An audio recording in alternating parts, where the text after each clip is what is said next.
Sangli ST stand ते अंकलीपर्यंतचा रस्ता करण्यास सार्वजनिक बांधकाम विभाग आणि महापालिका प्रशासनाने 3 ते 4 वर्षांचा विलंब केला। या व्यवस्थेमुळे एका निष्पाप महिलेचा बळी गेला।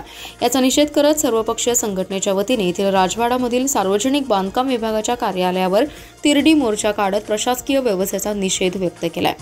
एसटी स्टँड ते अंकलीपर्यंतच्या रस्त्याचे रुंदीकरणाचे काम मंजूर आहे, पण महापालिका आणि सार्वजनिक बांधकाम विभाग यांच्या नाकर्तेपणामुळे या रस्त्याचे काम सुरू होण्यास विलंब लागतोय। रस्त्यांवर खड्डे पडलेत, पण पॅचवर्क देखील झालं नाही। सोमवारी आकाशवाणी येथील अपघातात एका महिलेचा बळी गेला। याचा निषेध म्हणून राजवाडा येथील सार्वजनिक बांधकाम विभागाच्या कार्यालयावर सर्वपक्षीय तिरडी मोर्चा काढण्यात आलाय। यावेळी बांधकाम विभाग महापालिका अधिकाऱ्यांच्या विरोधात घोषणाबाजी करण्यात आली।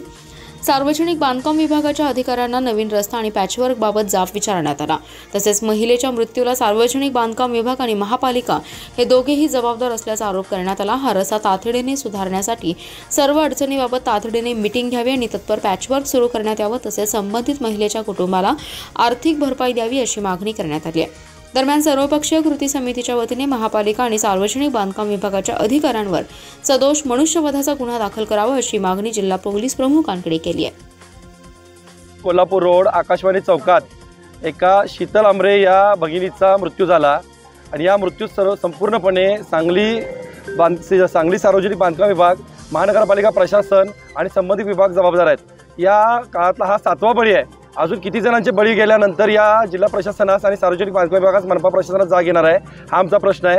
एवढी एकच मागणी आहे की लवकरात लवकर सदर रस्त्याचे काम पूर्ण क्षमतेने करण्यात यावं आणि दुसरी गोष्ट या सार्वजनिक बांधकाम विभागावरती आणि संबंधित अधिकाऱ्यांच्यावरती सदोष मनुष्यवधाचा गुन्हा दाखल करण्यात यावा आणि त्याचसोबत या संपूर्ण सांगली जिल्ह्यातील अधिकाऱ्यांनी 1 दिवसाचा पगार त्या शीतल आमरे यांच्या कुटुंबियांना त्यांची नुकसान भरपाई म्हणून द्यावा अशी मागणी या निमित्ताने आम्ही करतोय। आणि खरोखर जर या संपूर्ण जिल्हा प्रशासन लाज वाटत असेल तर या बळीचा झालेल्या अव्यवस्थेच्या बळीची जबाबदारी त्यांनी घ्यावी आणि नैतिक जबाबदारी स्वीकारून या रस्त्याचं काम ताबडतोब पूर्ण क्षमतेने सुरू करण्यात यावं अशी मागणी आम्ही या ठिकाणी करतो। आज या ठिकाणी आम्ही हा तिरडी मोर्चा काढला आहे।